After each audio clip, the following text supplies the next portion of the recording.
Assalamualaikum warahmatullahi wabarakatuh. Selamat datang di video pembelajaran sosiologi. Dalam pertemuan kali ini kita akan membahas bentuk-bentuk dari integrasi sosial.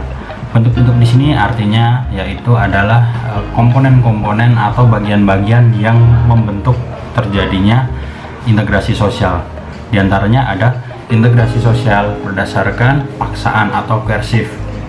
Berikutnya ada integrasi sosial berdasarkan hubungan timbal balik antar peran yang berbeda, yaitu integrasi fungsional. Dan yang ketiga, ada integrasi yang didasarkan pada nilai-nilai, ideologi, keyakinan, dan tradisi yang disepakati oleh masyarakat. Sehingga tiga komponen tersebutlah nanti yang akan menciptakan satu keadaan itu terintegrasi. Nah, dari tiga komponen ini saja kita tahu bahwa masyarakat atau manusia itu sendiri akan tetap saling terintegrasi. Karena apa? Dulu di awal pertemuan kita sudah membahas mereka punya kebutuhan dasar yang harus dipenuhi. Caranya adalah dengan tetap melakukan interaksi sosial. Nah, bagaimana menciptakan interaksi sosial yang tidak saling merugikan? Ya, diantaranya jawabannya ada di bentuk-bentuk integrasi sosial di sini. Satu ya tadi dengan cara bagaimana harus dipaksakan. Yang ketiga, kita harus tahu peran-peran timbal balik kita, kebutuhan kita ini terpenuhi tidak dari orang lain dan sebagainya. Berikutnya yang ketiga juga harus ada nilai-nilai yang dibangun supaya persatuan integrasi sosial dapat terwujud. Mari kita bahas penjelasannya di skema dan bagan yang telah Bapak buat. Ya, di sini kalian bisa melihat ya, ada tiga bentuk integrasi sosial. Nah, kita akan bahas yang integrasi sosial berdasarkan paksaan atau koersif di situ ya.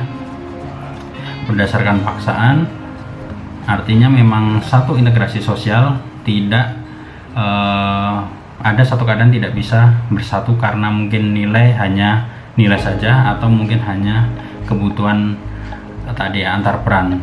Harus ada keadaan yang dipaksakan. Makanya di sini perlu adanya kekuatan dari pemerintah, dari aparatur negara untuk menyatukan satu kondisi masyarakat tersebut. Biasanya saat apa? Ya saat terjadi konflik, saat terjadi gerakan separatis atau merasa tidak puas terus ingin berpisah dari wilayahnya, dari negaranya dan sebagainya. Nah, ini perlu peran-peran paksaan dari negaranya. Yang biasanya koersif ini sudah punya lembaga yang sangat matang, sudah punya komponen yang sangat matang sehingga negara betul-betul akan menjaga persatuannya. Ya, contohnya di gambar kalian bisa melihat ada pasukan dan aparat keamanan yang sedang mengamankan satu kondisi sosial yang sedang tidak terintegrasi. Ya, jadi kita dipaksakan untuk bersatu sebenarnya ya dari keadaan tersebut. Berikutnya kita akan membahas ke yang integrasi fungsional. Di situ kalian bisa melihat ada seorang ibu-ibu sedang berbelanja ya di pasar. Tentu penjual dan pembeli ini saling membutuhkan. Si penjual butuh ya barang dagangannya untuk dilarisi sehingga dapat keuntungan. Begitu juga si pembeli, dia juga butuh barang ya untuk memenuhi kebutuhan hidupnya.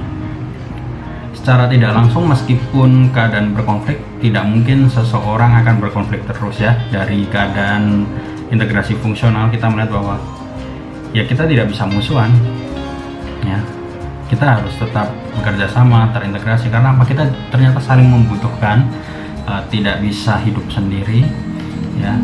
Jadi ya sebenci-bencinya orang, seinginnya bertikai, tetap mereka ingin keadaan yang damai, tetap ingin keadaan yang harmonis. Karena apa?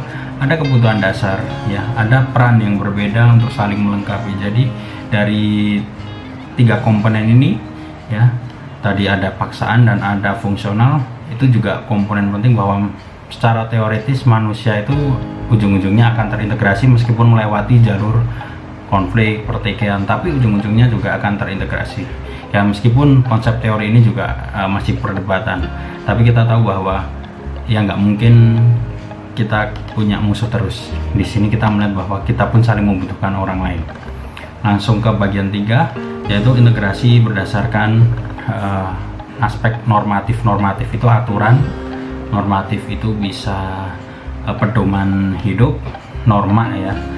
Tapi di sini mungkin penjelasannya bisa lebih luas, yaitu tentang satu cara yang telah disepakati bersama. Jadi kan kalau kalian bikin kelompok di sekolah pasti membuat satu kesepakatan, ya kan? Misalnya, ya kita mau kelompokan tapi kita bagi tugas, kamu yang nyari filenya, saya yang ngetik, kamu yang ngeprint dan sebagainya. Itu kan berarti kita menciptakan satu aturan.